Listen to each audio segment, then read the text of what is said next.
അതുകൊണ്ട് പറയട്ടെ, സെലക്ഷൻ നന്നാകണം. മഹത്തുക്കളൊക്കെ അങ്ങനെയാണ് സെലക്ട് ചെയ്തത്. നല്ലവരെ നോക്കിയിട്ട് മക്കളെ കെട്ടിച്ചു കൊടുക്കണം, ഉപ്പമാരെ ഉമ്മമാരെ. അപ്പോഴേ സ്നേഹസമൃദ്ധമായ സുന്ദരമായ സുരഭിലമായ ജീവിതം മുന്നോട്ട് വരാൻ കഴിയുകയുള്ളൂ. നിങ്ങൾ നോക്കി ഇമാം ഖല്ലൂബി തങ്ങൾ കൊണ്ടുവരുന്ന ഹിക്കായത്തുകളിൽ കാണാം, മർവാ നാട്ടിൽ ജീവിച്ചിരുന്ന ഒരു മനുഷ്യനാണ് നൂഹ് ഇബ്നു മറിയം. വലിയ പണ്ഡിതനാണ്, ആ നാട്ടിലെ വലിയ ചീഫാണ്, ആ നാട്ടിലെ വലിയ മഹാനാണ്, ഉത്തരവാദിത്വ ബോധമുള്ള ഖാദിയാണ്. നല്ല അനുഗ്രഹവും നല്ല സമ്പത്തും കൊടുത്ത് അല്ലാഹു അനുഗ്രഹിച്ച മഹാനാണ്. അദ്ദേഹത്തിനൊരു മകളുണ്ട്, നല്ല സൗന്ദര്യമുള്ള മകളാണ്, നല്ല ബുദ്ധിയുള്ള മകളാണ്, നല്ലവണ്ണം ഇൽമുള്ള മകളാണ്. ആ മകളെ ആ നാട്ടിലെ പ്രമാണിമാര് വിവാഹം ആലോചിച്ചു. സമ്പന്നര് വന്ന് ആലോചിച്ചു, പണക്കാര് വന്ന് ആലോചിച്ചു. ഒരാളോടും സമ്മതം മൂളിയില്ല. എല്ലാവരും ദിനേന ചോദിക്കും മക്കൾക്ക് വേണ്ടിയിട്ട്. നാട്ടിലെ പ്രമാണിമാര്, പ്രഭുക്കൾ, ഒരുപാട് ആളുകൾ. പക്ഷേ അവരിലൊക്കെ മാനവർകൾ കണ്ടൊരു കുറവ്, അതൊക്കെ ഇഷ്ടം പോലെ ഉണ്ട്, ദീനില്ല അവരിലോ. ഈ കല്യാണം അന്വേഷിക്കുന്ന വാപ്പാരിലൊന്നും ദീനില്ല. പിന്നെ ആ മക്കളിൽ എങ്ങനെ ദീനുണ്ട് എന്ന് ഒറ്റടിക്ക് സമ്മതിക്കാൻ കഴിയും? അവരുടെ ഒരു ചെറിയ ഭാഗം ഇവർക്കും ഉണ്ടാകൂലേ? അതുകൊണ്ട് മഹാനവർഗൾക്ക് മറുപടി കൊടുക്കാൻ വല്ലാത്ത മടി. എന്നും കാണുമ്പോ ചോദിക്കും, ഖാദിയല്ലേ, നാട്ടിലെ വലിയ ഖാദിയല്ലേ? ഖാദി എന്ന് പറഞ്ഞാൽ നമ്മുടെ നാട്ടിലെ ഖാദി എന്നല്ല, ഇസ്ലാമിക ജഡ്ജാണ്. ഒരു വിഷയത്തിന് തീരുമാനം അവരാണ് പറയുക. ആ നാട്ടിലും പരിസരങ്ങളിലൊക്കെ ഇസ്ലാമികമായ ഒരു വിഷയത്തിൽ ഒരു മസല വന്നാൽ അതിന് ഉത്തരം പറയേണ്ട വിരിവരാണ്.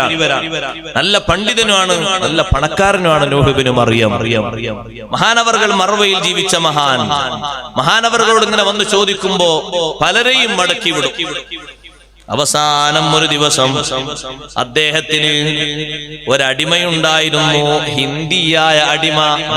നമ്മളെ ഇന്ത്യക്കാർക്ക് വലിയ അഭിമാനമുണ്ട്, ഈ ചരിത്രം കേൾക്കും. ഹിന്ദിയായ ഇന്ത്യൻ അടിമയാണ്, കറുകറുത്ത അടിമയാണ്. പക്ഷേ ആ അടിമ കറുത്തവനാണെങ്കിലും കറുത്തൊക്കെ അവിടെ നിന്നോട്ടെ, നല്ല ദീനാണ്, നല്ല ഖുലുഖാൻ. ഇസ്മുഹു മുബാറക്, അടിമയുടെ പേര് മുബാറക് എന്നാണ്. തോട്ടങ്ങളും മറ്റുമൊക്കെ ഈ അടിമയെ മഹാനവർകളെ ഏൽപ്പിച്ചിട്ടുണ്ട്. പഴങ്ങൾ സൂക്ഷിക്കണം, മുന്തിരികൾ പറിക്കണം, സമയമാകുമ്പോ കൊണ്ടുവരണം. ഏൽപ്പിച്ച കാര്യം കൃത്യമായി നിർവഹിക്കും. അങ്ങനെ ഒരു ദിവസം യജമാനൻ തോട്ടത്തിൽ വന്നു, വിളിച്ചു, മുബാറക്കേ, ക്ഷീണമുണ്ട്, നല്ലൊരു മുന്തിരിക്കൊല കൊണ്ടുവരൂ. കാണുന്നൊരു മുന്തിരിക്കൊല പറിച്ചങ്ങ് കൊണ്ടുകൊടുത്തു. അതിന് നല്ല പുളിയാണ്, മധുരം വേണ്ടേ, എന്നാൽ അത് കഴിച്ചാൽ നല്ല ക്ഷീണം മാറും, കടിക്കാനും രുചിയുണ്ടാകും. ഇത് വേണ്ട, ഇത് കഴിക്കാൻ പറ്റുന്നില്ല, വേറെ ഒന്ന് കൊണ്ടുവരും. രണ്ടാമത്തത് കൊണ്ടുവന്നപ്പോൾ അതിനേക്കാളും പുളിപ്പ് കൂടുതലാണ്. ഒരുപാട് തോട്ടങ്ങളിൽ ഒരുപാട് മുന്തിരി വള്ളികളുണ്ട്. ചോദിച്ചു, 2 പ്രാവശ്യം 3 പ്രാവശ്യം നീ കൊണ്ടുവന്നിട്ട് കൊണ്ടുവന്നതൊക്കെ പുളിപ്പുള്ളതാണല്ലോ, ഇഷ്ടം പോലെ മരങ്ങളും വള്ളികളും ഉണ്ടായിട്ട് നല്ലതൊന്ന് കൊണ്ടുവരാൻ നിനക്കറിയില്ലേ?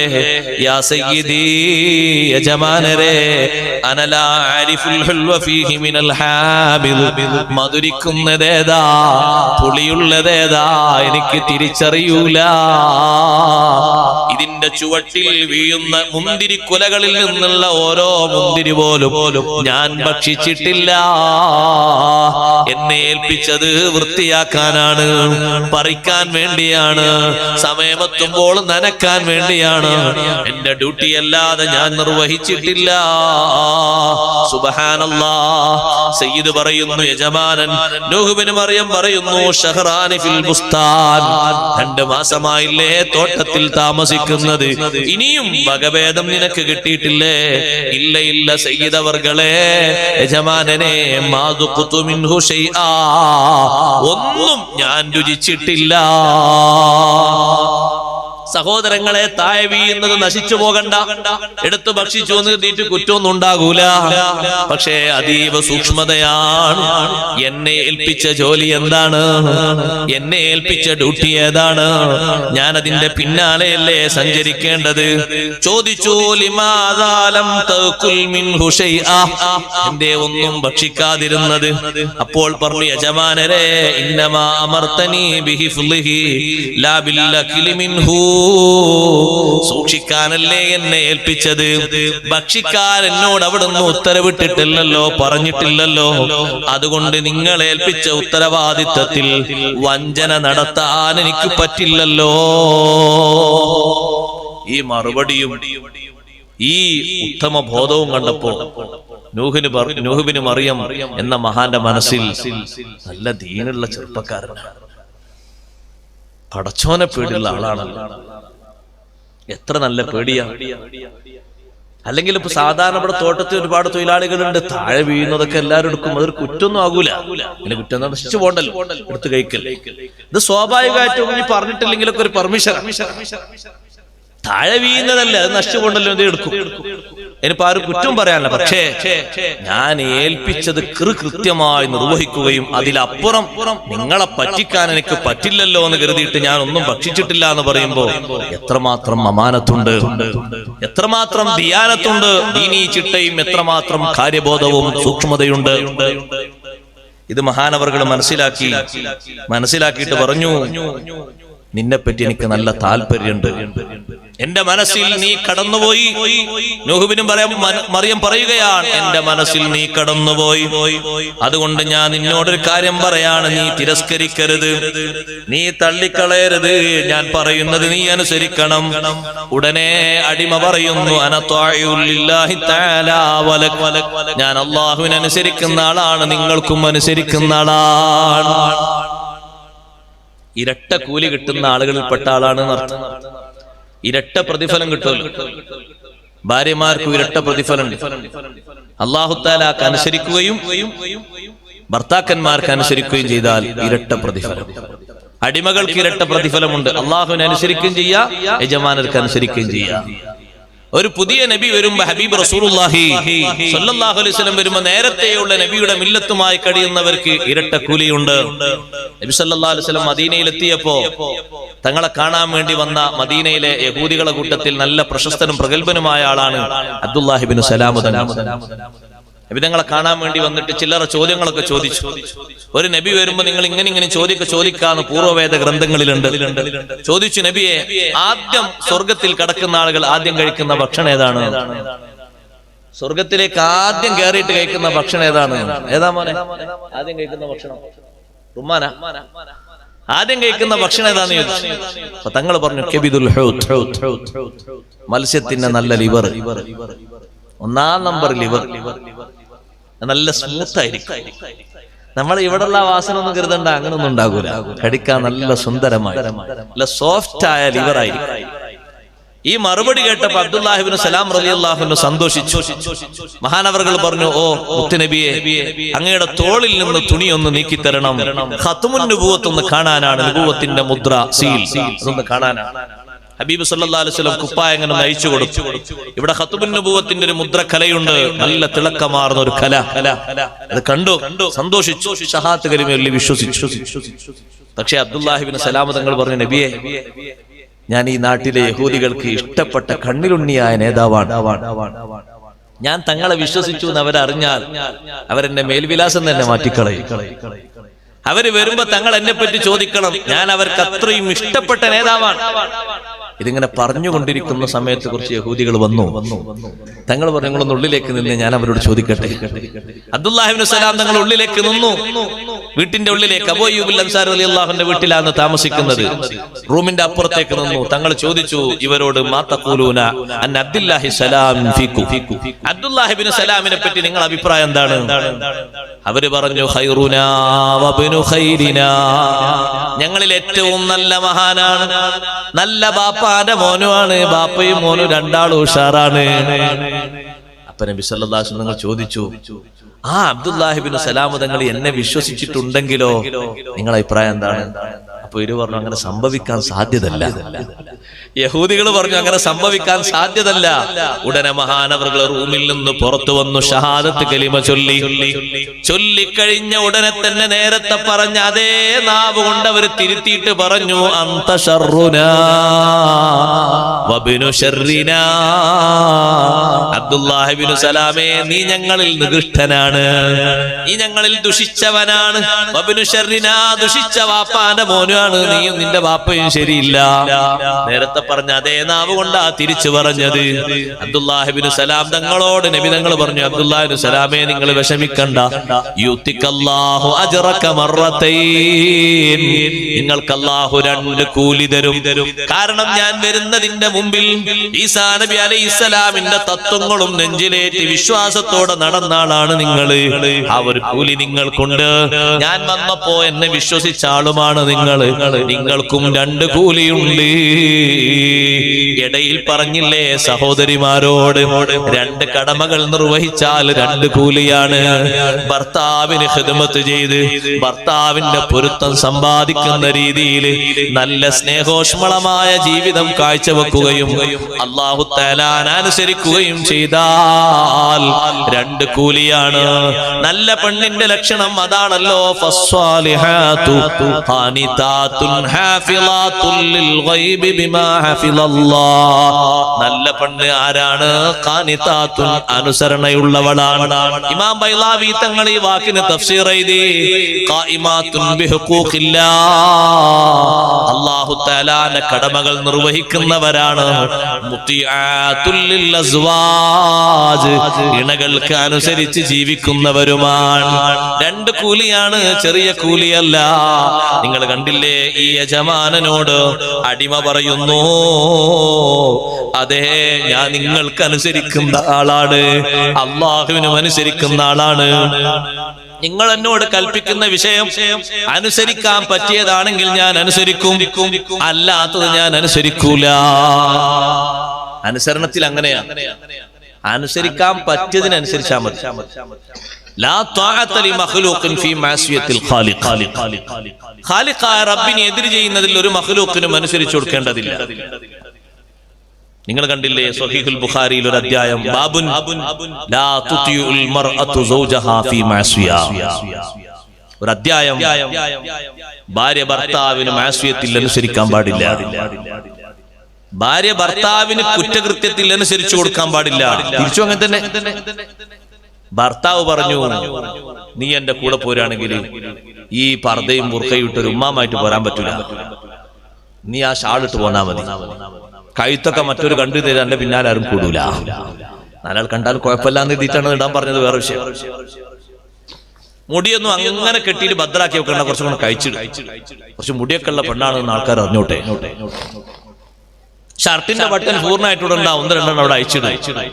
എന്റെ മാറോ കണ്ടിട്ട് ഒരു പറ്റിയ പെണ്ണിനെ തന്നെ ഞാൻ കെട്ടിയതെന്ന് മറ്റുള്ളവർക്കൊക്കെ തിരിഞ്ഞോട്ടെ. അനുസരിക്കേണ്ടതില്ല, ഗുരുത്തക്കേടല്ല. തട്ടമിടണ്ട, നീ തട്ടമൊടിവാക്കിയിട്ട് ഷാളിട്ട് പോന്നാൽ മതി എന്ന് പറഞ്ഞാൽ ഉമ്മമാരെ, പെങ്ങന്മാരെ, ഒരൊറ്റ ഭർത്താവിനെയും അനുസരിക്കണ്ട. നീ ഫുൾ കൈ ഡ്രസ് ധരിച്ചെന്റെ കൂടെ വരണ്ട എന്ന് പറഞ്ഞാൽ നിങ്ങൾ സ്വന്തം പോയിക്കോളൂന്ന് പെണ്ണുങ്ങൾക്ക് പറയാം. മാസിയത്തിൽ അനുസരിക്കേണ്ടതില്ല. കുറ്റകൃത്യത്തിൽ ഒരു പെണ്ണിനും ഒരു ഭർത്താവിനെ അനുസരിക്കേണ്ട വിഷയം ഇല്ല. ആ ബാബ് കൊണ്ടുവന്നിടത്ത് ഇമാം ബുഖാരി തങ്ങൾ കൊണ്ടുവരുന്ന ഹദീസ്, അഷ്റഫുൽ ഖൽഖ് സല്ലല്ലാഹു അലൈഹി വസല്ലം തങ്ങളടുത്ത് വന്നിട്ട് ഒരു ഉമ്മ പറയുന്നു, നബിയേ, ഇതെന്റെ മോളാണ്. കഴിഞ്ഞ ദിവസം ഈ മോളെ വിവാഹം കഴിഞ്ഞിരുന്നു. ഭർത്താവ് വീട്ടിൽ കൊണ്ടുവന്ന് വിട്ടുപോയതാണ്. ഈ പെണ്ണിന് മുടി കുറച്ച് കുറവാണ്, കുറച്ച് വെച്ച് കൊടുക്കാൻ പറ്റുമോ നബിയേ? മുടി ഒന്ന് കുറച്ച് തുന്നിച്ചേർത്ത് കൊടുക്കാൻ പറ്റുമോ എന്നാ ചോദിച്ചത്. വെപ്പുമുടി കുറച്ച് കെട്ടിക്കൊടുക്കാൻ പറ്റുമോ? അതാര് പറഞ്ഞാ കെട്ടിക്കൊടുക്കാൻ? ഭർത്താവ് പറഞ്ഞതാ. തങ്ങൾ പറഞ്ഞു, ലാ, പറ്റൂല, പറ്റൂല. ഇന്നഹു ഖദ് ലുഇനൽ മുസിലാത്ത്, വെപ്പുമുടി വെക്കുന്നവരെ അല്ലാഹു ശപിച്ചിരിക്കുന്നു, പറ്റൂല. ഏത് ഭർത്താവ് പറഞ്ഞാലും, ഭർത്താവിന്റെ ഉപ്പൂപ്പ പറഞ്ഞാലും പറ്റൂല. മാസിയത്തിൽ അനുസരിക്കാൻ പാടില്ല, നന്മയിലെ അനുസരിക്കാവൂ. അതാണ് നൂഹ് ഇബ്നു മറിയമിന്റെ അടിമയും പറയുന്നത്, അന ത്വാഇഉൽ ലില്ലാഹി തആല വലക്, ഞാൻ നിങ്ങൾക്ക് അനുസരിക്കുന്ന ആളാണ്, അല്ലാഹുവിനും അനുസരിക്കുന്ന ആളാണ്. അനുസരിക്കാൻ പറ്റിയത് നിങ്ങൾ എന്നോട് പറഞ്ഞാൽ ഞാനത് സ്വീകരിക്കും. ആ സമയത്ത് ഖാലി പറഞ്ഞു, നൂഹ് ഇബ്നു മറിയം, ഇന്നലീ ബിൻതൻ ജമീല, നല്ലൊരു സുന്ദരിയായ മകൾ എനിക്കുണ്ട്. നോക്കിയാൽ രാവും പകലും ഉണ്ടാകും. അടിമ കറുകറുത്ത ചെറുപ്പക്കാരനാ. ആ പെൺകുട്ടി നല്ല വെളുവെളുത്ത മിന്നാമിനി നല്ല ചൊറുക്കുള്ള പെൺകുട്ടിയാ. നല്ല സൗന്ദര്യമുള്ള ഒരു പെൺകുട്ടിയുണ്ട്. ഒരുപാട് ആളുകൾ വിവാഹാലോചന നടത്തിയിട്ടുണ്ട്, നേതാക്കളും പ്രമുഖന്മാരും വന്നിട്ടുണ്ട്. പക്ഷേ ഞാൻ അവരിൽ നിന്ന് ഒരാളെയും സെലക്ട് ചെയ്തിട്ടില്ല. പക്ഷേ ഞാൻ നിങ്ങളോട് ഈ വിഷയത്തിൽ അഭിപ്രായം ചോദിക്കാണ്. നിങ്ങളുടെ അഭിപ്രായം എന്താണ്? ഉടനെ അടിമ പറഞ്ഞു, യാ സയ്യിദി, ജനങ്ങള് ജാഹിലിയ്യ കാലഘട്ടത്തില് യുറഗിബൂന, അവർ താല്പര്യപ്പെട്ടിരുന്നു ഫിൽ അസ്ലി വൻ നസബി വദ്ദീനി വൽ ഹസബ്. കണ്ടോ നിങ്ങള്, അതാണ് സാധാരണ ഹദീസിലൊക്കെ പറയാറുള്ളത്, മാലിഹാ വലി ജമാലിഹാ വലി ഹസബിഹാ വലി ദീനിഹാ. അങ്ങനെ കെട്ടിയോളെന്നല്ല, അങ്ങനെ വിവാഹം ചെയ്യപ്പെടാറുണ്ട്. സാധാരണ പതിവ് അങ്ങനെയാണ് അതിന്റെ അർത്ഥം. അല്ലെങ്കിൽ ഇപ്പുറത്ത് മറ്റേത് പറയേണ്ടതില്ലല്ലോ, അങ്ങനൊക്കെ നടക്കാറുണ്ട്. നീ സെലക്ട് ചെയ്യേണ്ടത് അതല്ല മോനെ, ദീനുള്ളവളെ നോക്കിക്കോ, അതിലെ കാര്യം ഉണ്ടാവുള്ളൂ. മറ്റേതൊന്നുമില്ലെങ്കിലും ഇതുണ്ടോ, എന്നാൽ ആ ഇല്ലായ്മയൊക്കെ ഇതുകൊണ്ട് പരിഹരിക്കപ്പെടും. ആ തരത്തിലേക്ക് ഈ ഒരൊറ്റ കാര്യം കൊണ്ട് ഉയരാൻ പറ്റും, നല്ല സന്തോഷിക്കാൻ പറ്റും. ജനങ്ങൾ സാധാരണ ഇതിലൊക്കെ ആഗ്രഹിക്കാറുണ്ട്. തറവാട് നോക്കും, കുടുംബം നോക്കും, സമ്പത്ത് നോക്കും. വല്യഹൂദു വന്നസാറാ, ജൂതന്മാരും ക്രൈസ്തവരും ഫിൽ ഹുസ്നി വൽ ജമാൽ, അവര് പൊതുവെ താല്പര്യം കാണിക്കാറുള്ളത് ഭംഗിയിലും സൗന്ദര്യത്തിലുമാണ്. വഫീ സമനി റസൂലില്ലാഹി സ്വല്ലല്ലാഹു അലൈഹി വസല്ലം, അടിമ പറയാണ്, മുത്തുനബി തങ്ങളുടെ കാലഘട്ടത്തിൽ കാനൂ യർഗബൂന ഫിദ്ദീനി വത്തഖ്വാ, സ്വഹാബത്ത് ആഗ്രഹിച്ചിരുന്നത് ദീനിലും തഖ്വയിലുമാ. അതേ സമയത്ത് വഫീ സമാനി ഹാദാ, ഈ കാലഘട്ടത്തിൽ നമ്മൾ ജീവിക്കുന്ന കാലത്തിലോ ജനങ്ങൾ ആഗ്രഹിക്കുന്നത് ഫിൽ മാലി വൽ ജാഹി. ഞാൻ പറഞ്ഞല്ല, അന്ന് അടിമ പറയാ, നമ്മുടെ നാട്ടിലെ ഇന്ത്യൻ അടിമ പറയാണ്, ഇന്നത്തെ കാലത്ത് നൂഹ് ബിൻ മറിയം ജീവിച്ച കാലത്ത് ഇന്ന് ആൾക്കാർ ആഗ്രഹിക്കുന്നത് ദീനും തഖ്വയൊന്നുമല്ല, ഫിൽ മാലി വൽ ജാഹി, സമ്പത്തും സ്ഥാനവും. അങ്ങനെ ഇങ്ങനെയൊക്കെ ഉള്ള ആളാ. ഓ, മറ്റോൾ അങ്ങനെ ഇങ്ങനെയൊക്കെ ഉള്ളേ, അപ്പുറം ഇപ്പുറമൊക്കെ നല്ല കഴിവുള്ള, നല്ല സ്വാധീനമുള്ളേ. അവിടെ അങ്ങനെ കഴിവ്, ഇവിടെ അങ്ങനെ സ്വാധീനം, അവിടെ അങ്ങനെ പിന്നെ സ്ഥാനം, ഇവിടെ അങ്ങനെ സ്ഥാനമൊക്കെ ഉള്ള ആളാ. ഓ മതി, എന്നാലും മതി, സംഭവല്ലേ സംഗതി, അല്ല കുഫു ഒത്തിട്ടുണ്ട്. അല്ലെങ്കിലും നിങ്ങൾ നോക്ക്, സമ്പത്ത് ഒരു കുഫുവിന്റെ അടയാളമായിട്ട് എണ്ണിട്ടില്ലല്ലോ. സൈനുദ്ദീൻ മഖ്ദൂം റളിയല്ലാഹു അൻഹു ഫത്തുൽ മുഈനിൽ പറഞ്ഞു, സമ്പത്ത് എന്തേ കുഫുവിന്റെ അടയാളമായിട്ട് എണ്ണായിരുന്നു? എന്തെല്ലാം എണ്ണിയിട്ടുണ്ട്? നല്ല ജമാലിയത്ത് എണ്ണിയിട്ടുണ്ട്, നല്ല തറവാട്ടുകാരിയായ പെണ്ണ്, നല്ല സ്നേഹിക്കുന്ന, നല്ലോണം പ്രസവിക്കുന്ന പെണ്ണ്, ഇതൊക്കെ എണ്ണിയിട്ടുണ്ട്. സുന്നിയത്തായ പെണ്ണൊക്കെ എണ്ണിയിട്ടുണ്ട്. എന്തേ സഹോദരങ്ങളെ, സമ്പത്തുള്ള ഒരു പെണ്ണിന് സമ്പത്തില്ലാത്തവൻ കുഫു വെക്കൂലാന്നോ? സമ്പന്നനായ വ്യക്തിക്ക് ദരിദ്രയായ പെണ്ണ് കുഫു വെക്കൂലാന്നോ? എന്തേ അത് എണ്ണാതിരുന്നത്? സൈനുദ്ദീൻ മഖ്ദൂം തങ്ങൾ പറഞ്ഞു, അന്നൽ മാല ലില്ലുൻ സാഇൽ, സമ്പത്ത് എന്ന് പറഞ്ഞാൽ നീങ്ങിപ്പോകുന്ന ഒരു നിഴലാണ്. ഇതിന്റെ പിന്നാലെ വെറുതെ കൂടാ. ഇന്ന് സമ്പന്നൻ നാളെ ദരിദ്രനാകും, നാളത്തെ ദരിദ്രൻ മറ്റന്നാൾ സമ്പന്നനാകും. അതങ്ങനെ നീങ്ങിപ്പോകുന്നൊരു നിഴലാണ്. അതിൽ പരിഗണിക്കാൻ പറ്റിയ കാര്യമായിട്ടൊന്നല്ല. സമ്പത്ത് തീരെ വേണ്ട എന്നല്ല ഇതിന്റെ ഒന്നും അർത്ഥം. കാര്യമായി പരിഗണിക്കേണ്ട ഒരു വിഷയത്തിലേക്ക് മുന്നോട്ട് വെക്കേണ്ടതല്ല. അടിമ പറഞ്ഞു, ഈ കാലത്ത് ജനങ്ങൾ താല്പര്യപ്പെടുന്നത് ഫിൽ മാലി വൽ ജാഹ്. അതുകൊണ്ട് ഈ കാര്യങ്ങളിൽ നിന്ന് നിങ്ങൾ ഉദ്ദേശിച്ചത് തെരഞ്ഞെടുക്കുക. യജമാനനായ, പണ്ഡിതനായ, ഖാദിയായ, സമ്പന്നനായ നൂഹ് ബിൻ മറിയം പറഞ്ഞു, ഞാൻ തെരഞ്ഞെടുക്കുന്നത് ഇന്നി റാഗിബുൻ ഫിദ്ദീനി വത്തഖ്വാ, ഞാൻ ദീനിലും തഖ്വയിലുമാണ് താല്പര്യപ്പെടുന്നത്. അതുകൊണ്ട് ഞാൻ എന്റെ മകളെ നിനക്ക് കെട്ടിച്ചു തരുന്നത് ലിഅന്നീ വജദ്തു ഫീക ദീന വസ്സലാഹ വൽ അമാന. 2 മാസം നീ എന്റെ തോട്ടത്തിൽ പണിയെടുത്ത് ജീവിച്ചപ്പോഴേക്ക് നിന്നിൽ ഞാൻ ദീന് കണ്ടു, നന്മ കണ്ടു, വിശ്വസ്തത കണ്ടു, ഉത്തരവാദിത്വ ബോധം കണ്ടു. അതുകൊണ്ട് പപ്പയും അടിമ പറഞ്ഞു, അനാബുദും റഖീഖുൻ അസ്വദുൻ ഹിന്ദിയുൻ, നിങ്ങളെ മകള് നല്ല ചൊറുചൊറുക്കുള്ള പെണ്ണല്ലേ, ഞാനൊരു കറുകറുത്ത ഹിന്ദിയായ അടിമയാണല്ലോ, നിങ്ങൾ എന്നെ സമ്പത്ത് കൊടുത്ത് വാങ്ങിയതല്ലേ, പിന്നെങ്ങനെയാ നിങ്ങളെ മകള് നിങ്ങൾ എനിക്ക് കെട്ടിച്ചു തരിക? നിങ്ങളെ മകള് എന്നെ തൃപ്തിപ്പെടുമോ? യജമാനൻ പറഞ്ഞു, അതൊന്നും നീ വിഷയമാക്കണ്ട, നീ എന്റെ കൂടെ വാ, നമുക്ക് ഈ കാര്യമൊന്ന് ആലോചിക്കാം. വീട്ടിലെത്തിയിട്ട് ഖാദിയദാ ഭാര്യയോട് പറഞ്ഞു, പെണ്ണേ, ഇന്ന ഹാദൽ ഗുലാമ സ്വാലിഹു ദീനിൻ തഖിയുൻ സ്വാലിഹുൻ ദീനുൻ ദയ്യിനുൻ തഖിയുൻ, നല്ല ദീനീ ബോധമുള്ള മുത്തഖിയായ നല്ല സ്വാലിഹായ ചെറുപ്പക്കാരനാണ്. ഈ മകനെ കൊണ്ട് എന്റെ മകളെ കെട്ടിക്കാൻ ഞാൻ ഉദ്ദേശിക്കുന്നു, നിന്റെ അഭിപ്രായം എന്താണ്? ഭാര്യ പറഞ്ഞു, അൽ അംറു ഇലൈക്, തീരുമാനങ്ങളിലേക്ക് വിട്ടു, നിങ്ങൾ തീരുമാനിച്ചോളൂ, എനിക്ക് സമ്മതമാണ്. കാരണം നിങ്ങൾ അങ്ങനത്തോൽക്കല്ലാതെ കെട്ടിക്കൂലെന്ന് എനിക്കറിയാം. ഇവിടെ ഈ വീട്ടിൽ എത്ര ആൾ വന്നിട്ടുണ്ടെന്ന് എനിക്കറിയാം. അതാ ഭാര്യ പറഞ്ഞത്, ഈ വീട്ടിൽ എത്ര ആൾ വന്നിട്ടുണ്ട്, ഗോത്രത്തലവന്മാര് വന്നിട്ടുണ്ട്, നല്ല പ്രമുഖന്മാര് വന്നിട്ടുണ്ട്, സ്ഥാനപതികൾ പലരും വന്നിട്ടില്ലേ, അവർക്കാർക്കും സമ്മതിക്കാതെ നിങ്ങൾ വെറുതെ സമ്മതിക്കൂല, എനിക്കറിയാം. അൽ അംറുയിലേക്ക്, തീരുമാനം നിങ്ങളിലേക്ക് വിട്ടു. പക്ഷേ ഒരു കാര്യമുണ്ട്, മകളോട് ഞാനൊന്ന് പറയട്ടെ, ഇതൊരു അടിമയാണല്ലോ. മഹാനവർകൾ പറഞ്ഞു, അടിമയായത് വിഷയമല്ല, ഇത്തുക്കല്ല സ്വതന്ത്രനാകും. എന്റെ അടിമയാണ് ഞാൻ, ഇത്തുക്ക ചെല്ലിയാൽ സ്വതന്ത്രനാകും, പ്രശ്നമല്ല, പിന്നെ സ്വതന്ത്രനാകുക. പക്ഷെ നീ മോളോടൊന്ന് പറയും. അപ്പൊ ആ ഉമ്മ പോയിട്ട് മോളോട് പറഞ്ഞു, ഇങ്ങനെ ഒരു വിഷയമുണ്ട്. മകള് പറഞ്ഞു, അൽ അംറു ഇലൈക്കുമാ, എന്റെ ശബ്ദം ശ്രവിക്കുന്ന ചെറുപ്പക്കാരികളെ, പ്രേമനൈരാശം കൊണ്ട് കയറെടുക്കുന്നവരെ, വിഷം കുത്തി നിറച്ച് മരിക്കുന്നവരെ, കോളേജ് കാലത്ത് സെലക്ഷൻ ചെയ്തതിന് ബാപ്പയും ഉമ്മയും കൂട്ടുനിൽക്കാത്തതിന് മരണം വരിക്കുന്നവരെ, നാട് വിട്ടുപോയിട്ട് മതപരിത്യാഗം ചെയ്യുന്നവരെ, നൂഹ് ബിനു മറിയം എന്ന് പറയുന്ന മഹാപണ്ഡിതന്റെ ഖാദിയുടെ സമ്പന്നന്റെ മകള് പറയുന്നത്, ബാപ്പാ ഉമ്മ, അൽ അംറു ഇലൈക്കുമാ, തീരുമാനം നിങ്ങളിലേക്കാണ്. വഇന്നീ ലാ അസീകുമാ, ഞാൻ നിങ്ങളോട് എതിര് കാണിക്കാനില്ല, നിങ്ങളോട് എതിര് പറയാനില്ല. നിങ്ങൾ എന്താണോ ഉദ്ദേശിക്കുന്നത് ഞാൻ അതിന് റെഡിയാണ്. ബാപ്പയെയും ഉമ്മയെയും അനുസരിക്കേണ്ട ഒരു വിഷയം അവിടെയില്ലേ? ഉണ്ട്. തീരുമാനിക്കാൻ സ്വതന്ത്രമായ അധികാരം മകൾക്കുണ്ടോ? ഇല്ല. ഒരു പക്ഷേ നിയമത്തിന്റെ പ്രാബല്യം നിങ്ങളെ പിന്തുണച്ചാലും വിശുദ്ധ ഇസ്ലാം നിങ്ങളോട് നിർദ്ദേശിക്കുന്ന ഒരു കാര്യമുണ്ട്. ബാപ്പയുടെ ഉമ്മയുടെ കണ്ണീരിന് അവസാനം വരും. നിങ്ങൾ ഒരു പക്ഷേ കരയേണ്ട ഒരു ഗതികേട് വരും. പലരും കരഞ്ഞ് അവസാനം കരച്ചിൽ മൂർജിച്ചുകൊണ്ട് മാനഹാനി സംഭവിക്കുന്ന രൂപത്തിൽ മരണമടഞ്ഞില്ലേ? ആ ഒരു ദാരുണമായ അവസ്ഥയിലേക്ക് നീങ്ങാതിരിക്കാൻ നല്ലോണം ശ്രദ്ധിക്കണം സഹോദരിമാരെ. പഠിക്കാൻ വിടുന്നിടത്ത് പഠനം നടത്തണം. ചെറുപ്പക്കാരെ, പഠിക്കാൻ വിടുന്നിടത്ത് പഠനം നടത്തണം.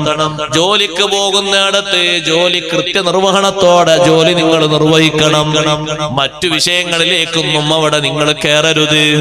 മറ്റൊരു വിഷയത്തിലേക്ക് നിങ്ങൾ ഒരിക്കലും ബന്ധം പെടരുത്.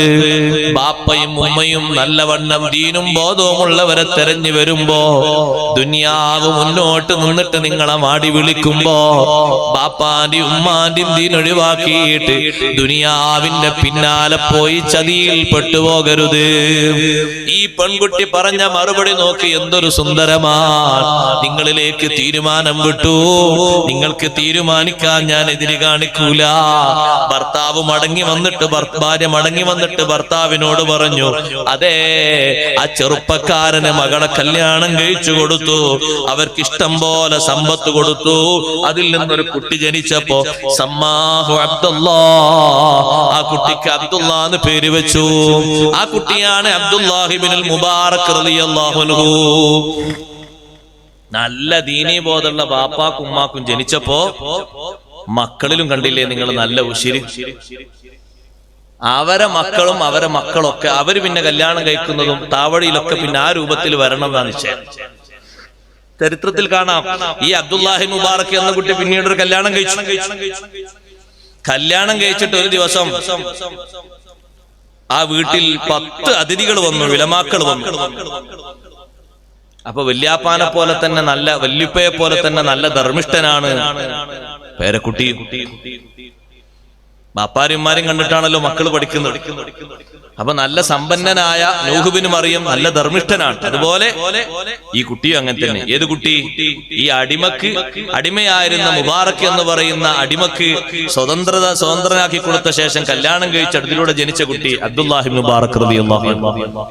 ആ മഹാനുഭാവൻ കല്യാണം കഴിച്ചിട്ട് അവിടെ ഒരു 10 ആലിമീങ്ങൾ വന്നപ്പോ സൽക്കരിക്കാൻ ആ വീട്ടിൽ ഒന്നുമില്ല. എന്ത് ചെയ്യും? അവിടെ ആകെ ഉപയോഗിക്കുന്ന ഒരു വാഹനമുണ്ട്, അവരുപയോഗിക്കുന്ന. അപ്പൊ അതിനെ അറുത്തു വേവിച്ച് ഇവർക്ക് നല്ല സദ്യ കിട്ടി. അപ്പൊ ഭാര്യ പറഞ്ഞു, നിങ്ങൾക്ക് ആകെ ഒരു വാഹനം ഉപയോഗിക്കാൻ പറ്റുന്ന ഇതല്ലേ ഉള്ളൂ, ഇതിനെ അറക്കേണ്ട ആവശ്യം. ഇതിനെന്തിനാ നിങ്ങൾ അറുത്തത്? ഇനി നമ്മൾ എന്ത് ചെയ്യും? അദ്ദേഹം വേഗം വീട്ടിലേക്ക് പോയി. അബ്ദുല്ലാഹി ഇബ്നു മുബാറക് തങ്ങൾ വീട്ടിലേക്ക് പോയിട്ട് ഇവൾക്ക് കൊടുക്കാനുള്ള മഹറും അതുപോലെ തന്നെ വേറെ കുറെ തുകകളും സംഖ്യകളും എടുത്തിട്ട് കയ്യിൽ കൊടുത്തിട്ട് പറഞ്ഞു, വരെ പോയിക്കോ, എന്നെ വേണ്ട. എന്റെ ദീനിയായ വിഷയത്തിൽ സഹകരിച്ച് ജീവിക്കാൻ നിന്നെ പറ്റൂല. എന്റെ ബാപ്പയും എന്റെ ഉമ്മയും എന്നെ പഠിപ്പിച്ചതുപോലെ ഉദാരതയിൽ ജീവിക്കാൻ നീ എന്നെ സമ്മതിക്കൂല. നീ നിന്റെ വീട്ടിൽ പോയിക്കോ, നിന്നെ എനിക്ക് വേണ്ട. അതിഥികൾക്ക് നല്ല ഭക്ഷണം കൊടുക്കാൻ വെറുപ്പുള്ള നിന്റെ കൂടെ ജീവിച്ചിട്ട് എന്റെ ദീന് പോകൂലേ? നിന്നെ എനിക്ക് വേണ്ട, നീ പോയിക്കോ. കുറച്ചു കാലം കഴിഞ്ഞ ശേഷം അതാ മഹാനവറുകളെ അടുത്ത്, അബ്ദുല്ലാഹി ഇബ്നു മുബാറക് തങ്ങളുടെ അടുത്ത് ഒരാൾ വന്നിട്ട് പറയുന്നു, യാ ഇമാമുൽ മുസ്ലിമീൻ, ഓ മുസ്ലിങ്ങളുടെ നേതാവായ മഹാനെ, എനിക്കൊരു മകളുണ്ട്. ഉമ്മ മരണപ്പെട്ടു പോയ മകളാണ്. ഉമ്മ മരണപ്പെട്ട ടെൻഷനിൽ ആ പെൺകുട്ടി എല്ലാ ദിവസവും വസ്ത്രങ്ങൾ ഇങ്ങനെ പിച്ചി ചീന്തുന്ന സ്വഭാവമാണ്. നിങ്ങളെ മജ്‌ലിസിൽ ആ കുട്ടിയെ ഞാൻ കൊണ്ടുവരാം. ഒന്ന് ഉപദേശിച്ച് മനസ്സിന് സമാധാനം കൊടുത്ത് ഒന്ന് നന്നാക്കി തരണേ. വിവാഹപ്രായമെത്തിയ പെൺകുട്ടി മാതാവങ്ങ് മരിച്ചപ്പോ ടെൻഷനായി. ടെൻഷനങ്ങ് മൂർജിച്ചു വന്നു. എന്നും തുണിയും കുപ്പായും ഇങ്ങനെ വലിച്ചു കീറും. അങ്ങനെ ഒരു ടെൻഷനിലേക്ക് എന്റെ കുട്ടിയായി പോയി. നിങ്ങളെ സദസ്സിൽ ഞാൻ കൊണ്ടുവരാൻ, നിങ്ങളൊന്ന് നന്നാക്കി തരുമോ? കൊണ്ടുവരാൻ വേണ്ടി പറഞ്ഞു. ആ സദസ്സിൽ ഇരുന്നിട്ട് കൊടുത്ത ഉപദേശം കൊണ്ട് ആ കുട്ടിയുടെ മനസ്സ് നന്നായി. ആ കുട്ടി തീർച്ചപ്പെടുത്തി ബാപ്പാനോട് പറഞ്ഞു, ബാപ്പാ, ഞാൻ ചെയ്ത പണിയിലേക്ക് ഇനി ഞാൻ മടങ്ങൂല. ഞാൻ എന്റെ റബ്ബിനെ ദേഷ്യപ്പെടുത്തൂല, നിങ്ങളെ വെറുപ്പിക്കൂല. പക്ഷേ എനിക്കൊരാവശ്യമുണ്ട്. എന്താ മോളെ ആവശ്യം? എന്നെ ഉപദേശിച്ച മഹാപണ്ഡിതൻ വിവാഹം ചെയ്തിട്ടില്ലെങ്കിൽ, അല്ലെങ്കിൽ വിവാഹം ആവശ്യമുള്ള ആളാണെങ്കിൽ അദ്ദേഹത്തിന് എന്നെ ഇണയാക്കി കൊടുക്കൂ, വേറെ ആർക്കും കൊടുക്കണ്ട. അപ്പൊ ഈ പെൺകുട്ടിയുടെ വാപ്പ പിന്നൊരു ദിവസം കാണാൻ വന്നു. എന്തേ നിങ്ങൾ വന്നത്? നിങ്ങളെ കുട്ടിന്റെ അസുഖം മാറിയോ? അസുഖം അന്നത്തെ മജ്‌ലിസിൽ തന്നെ മാറി. ഞാനൊരു പുതിയ ആവശ്യമായിട്ട് വന്നതാണ്. ഇപ്പോൾ എന്റെ മകള് നല്ല സൗന്ദര്യത്തോടെ സന്തോഷത്തോടെ പോകുന്നുണ്ട്. ഒരു ടെൻഷനും ഇപ്പൊ എന്റെ കുട്ടിക്കില്ല. പക്ഷേ എന്റെ കുട്ടി പറയുന്നുണ്ട്, ഒരു പുതുമാരൻ എനിക്ക് നിങ്ങൾ അന്വേഷിക്കുകയാണെങ്കിൽ വാള് പറഞ്ഞ ഉസ്താദിന്, അല്ലെങ്കിൽ ആ ഉസ്താദ് വിവാഹം ചെയ്തിട്ടില്ലെങ്കിൽ അദ്ദേഹത്തിന് മറ്റൊരു വിവാഹം ഉദ്ദേശിക്കുന്നുണ്ടെങ്കിൽ നിങ്ങൾ അദ്ദേഹത്തെ കൊണ്ട് എന്നെ കെട്ടിച്ചോളൂ. കാരണം എന്റെ മനസ്സ് ഏറ്റെടുക്കാനും എന്നെ നന്നാക്കാനും പറ്റുന്ന ആളാണ്. ആ ഒരു വകുപ്പാണ് ആ പെൺകുട്ടി നോക്കിയത്. അങ്ങനെ വന്ന് പറഞ്ഞപ്പോൾ എനിക്കതിന് കുഴപ്പമൊന്നുമില്ല. അതെ, ഞാൻ സന്തോഷവാനാണ്. നിങ്ങൾ ആ വിഷയത്തിൽ സന്തോഷിക്കുകയാണെങ്കിൽ, ദീനിയായിട്ട് എന്നോട് സഹകരിക്കാത്തൊരു പെണ്ണുണ്ടായിരുന്നു, ആ പെണ്ണിനെ ഞാൻ ഒഴിവാക്കിയിട്ടുണ്ട്. ദീനിൽ സഹകരിക്കാത്ത പെണ്ണിനെ കല്യാണം കഴിച്ചിട്ട് നമ്മൾ തുറഞ്ഞു പോകും. അതുകൊണ്ടാണ് സൈനുദ്ദീൻ മഖ്ദൂം തങ്ങൾ പറഞ്ഞത്, വതുറുക് മിനൽ അസ്വാജി മമ്മാ സഅദത് ഫീ ത്വാഅത്തിൻ വഖ്തർ അസൂബൻ ഫാളിലാ. ദീനിൽ സഹകരിക്കാത്ത പെണ്ണിനായിട്ട് നീ പോയിട്ട് നീ കുഴങ്ങിപ്പോകും, അല്ലാതെ ക്ഷീണിച്ചു പോകും. അതിനേക്കാളും നല്ലത് അവിവാഹിതനായി കഴിയാൻ പറ്റും നിനക്ക് ഇബാദത്ത് കൊടുത്തിട്ട്, അതായിരിക്കും നല്ലത്. മഹാനവറുകൾ പറയാം, വഖ്തർ അസൂബൻ ഫാളിലാ, വിവാഹം ഒന്നും ചെയ്യാതെ നിന്റെ ദീനൊന്നും പോകണ്ടെന്ന് എഴുതിയിട്ട് നീ അങ്ങനെ നടക്കുകയാണെങ്കിൽ അതായിരിക്കും നല്ലത്. മറ്റേ ദീനും പോകും ദുന്യാവും പോകും, ഒരു സമാധാനം ഉണ്ടാകൂല. അങ്ങനെ അദ്ദേഹം വിവാഹം ചെയ്തു കൊടുത്തു. ആ വിവാഹം ചെയ്തു കൊടുത്ത ശേഷം നിങ്ങൾ നോക്ക്, ആ പെൺകുട്ടിയുടെ ബാപ്പ ഇഷ്ടം പോലെ സ്വത്ത് കൊടുത്തു. അതേ നേരത്തെ ഉണ്ടായിരുന്ന ഒരു വാഹനത്തിന് പകരം 10 വാഹനം കൊടുത്തു. ഉണ്ടായിരുന്ന ഒരു വാഹനമല്ലേ 10 ആലിമീങ്ങൾ വന്ന പതിര് സൽക്കാരത്തിന് വേണ്ടി ബലിയെറുത്തത്. 10 എണ്ണമാണ് ഇപ്പൊ വിവാഹം ചെയ്തിട്ട് വാഹനം കിട്ടിയത്. പുതിയാപ്പിളക്ക് വാഹനം കൊടുക്കുന്ന കുഴപ്പമൊന്നുമില്ല കേട്ടോ, അങ്ങനെ കൊടുക്കാം. നിങ്ങൾ വിഷമിക്കൊന്നും വേണ്ട, ഞാനിങ്ങനെ പറഞ്ഞു വിഷമിക്കുന്നുണ്ട്, കൊടുക്കാം. എല്ലാ സമ്പത്തുള്ള ആൾ കൊടുത്തോളി, അതൊരു ഏറാകൊന്നുമില്ല. അങ്ങനെ പുതിയാപ്പിളക്ക് സമ്പത്ത് കൊടുക്കുന്ന ആൾക്കാർക്ക് വിഷമൊന്നും വേണ്ട. അങ്ങനെ സമ്പത്ത് കൊടുത്ത് നബിമാരെന്നെ കൊടുത്തിട്ടുണ്ട്. ബഹുമാനപ്പെട്ട സയ്യിദുനാ ശുഐബ് അലൈഹിസ്സലാം, ശുഐബ് നബി അലൈഹിസ്സലാമിന്റെ മോളെ കല്യാണം കഴിച്ചു പോകാൻ നിൽക്കാണ് കലീമുല്ലാഹി മൂസ അലൈഹിസ്സലാം. സഫൂറ ബീവിനോട് വാപ്പ ചോദിച്ചു, മോളെ വല്ലതും വേണോ? അപ്പൊ സഫൂറ ബീവി പറഞ്ഞു, ഞാനൊന്ന് ചോദിച്ചോക്കട്ടെ, മൂസാ നബിയോടൊന്ന് ചോദിച്ചോക്കട്ടെ. മൂസാ നബി അലൈഹി സ്വലാം പറഞ്ഞു, അപ്പാക്ക് ഇഷ്ടം പോലെ ആടുകളില്ലേ, കുറച്ച് ആടുകളെ തരാൻ പറയും, കുറച്ച് ആടുകളെ തരാൻ പറയും, നമുക്ക് സുഖമായിട്ട് ജീവിക്കാലോ. ആടുകൾ ഇങ്ങനെ വർദ്ധിക്കുമ്പോ അങ്ങനെ വിൽക്കും ചെയ്യാം, എണ്ണം വർദ്ധിക്കുമ്പോ സക്കാത്തോട് കൊടുക്കും ചെയ്യാലോ, സന്തോഷമാണ്. ശുഐബ് നബി അലൈഹി സ്വലാം വേണ്ട ആടുകൾ എടുത്തോളാൻ പറഞ്ഞു അവരെ സന്തോഷ ജീവിതത്തിൽ. അപ്പൊ ആൾക്കാർ, യാ റബ്ബി, പുതിയാപ്പിളക്ക് അയാൾ കാറ് കൊടുത്തു പോയിട്ടോ, സംഗതി കുടുങ്ങിപ്പോയി എന്ന് പറയണ്ട, വർക്കത്തുർക്കട്ടെ എന്ന് കുഴപ്പമൊന്നുമില്ല. ഇവിടെ 1 പകരം 10 കൊടുത്തത്. നിങ്ങൾ നോക്ക, അല്ലാഹു തആല കൊടുത്തത് 1 പകരം 10 അല്ലാഹു തആല ഓഫർ ചെയ്തല്ലേ. 10 കിട്ടി. അന്ന് രാത്രി അബ്ദുല്ലാഹി ഇബ്നുൽ മുബാറക് തങ്ങൾ കിടന്നുറങ്ങുമ്പോ അതാ ഒരാൾ വിളിച്ചു പറയുന്നു, അതേ ഒരു പെണ്ണിനെ നമ്മുടെ വിഷയത്തിൽ സഹകരിക്കാത്തത് കൊണ്ട് നിങ്ങൾ ത്വലാഖ് ചൊല്ലിയില്ലേ അബ്ദുല്ലാ, ഫഖദ് അഅതൈനാക ബദലഹാ, അതിനു പകരം ഞാൻ നിങ്ങൾക്ക് തന്നത് സ്വബിയ്യതൻ ബിക്റാ, നേരത്തെ ആരും വിവാഹം ചെയ്യാത്ത നല്ല ബിക്റായ നല്ലൊരു പെൺകുട്ടിയെ തന്നല്ലോ. നമ്മുടെ ആവശ്യത്തിന് വേണ്ടി, ഉലമാഇനെ സൽക്കരിക്കാൻ ഒരു വാഹനത്തെ അറുത്തതിന് വേണ്ടി നിങ്ങൾക്ക് 10 വാഹനം തന്നല്ലോ. ലിതഅലമ അന്നൽ ഹസനത ബിഅശ്രി അംസാലിഹാ, ഒരു നന്മക്ക് 10 ഇരട്ടിയുണ്ട് എന്ന് നിങ്ങൾ അറിയാനാണ്. വ ഇന്നല്ലാഹ ലാ യുളിഉ അജ്റൽ മുഹ്സിനീൻ, നന്മ ചെയ്യുന്നവർക്കുള്ള പ്രതിഫലം അല്ലാഹു വൃഥാവിലാക്കൂല.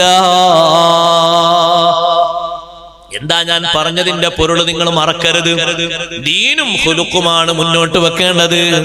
ഈ ഒരു ഉപദേശം ഞാൻ തുടക്കത്തിൽ നടത്തിയത് വിവാഹം ചെയ്യാത്തവരോടാണ്. വിവാഹം ചെയ്യാത്ത ആണ് പെണ്ണുങ്ങളോട് പറയട്ടെ, നിങ്ങൾ സെലക്ട് ചെയ്തെടുക്കുന്നതിൽ മുന്നോട്ട് വെക്കേണ്ടത് പണം നോക്കിയിട്ടല്ല. അല്ലാഹു പറഞ്ഞില്ലേ,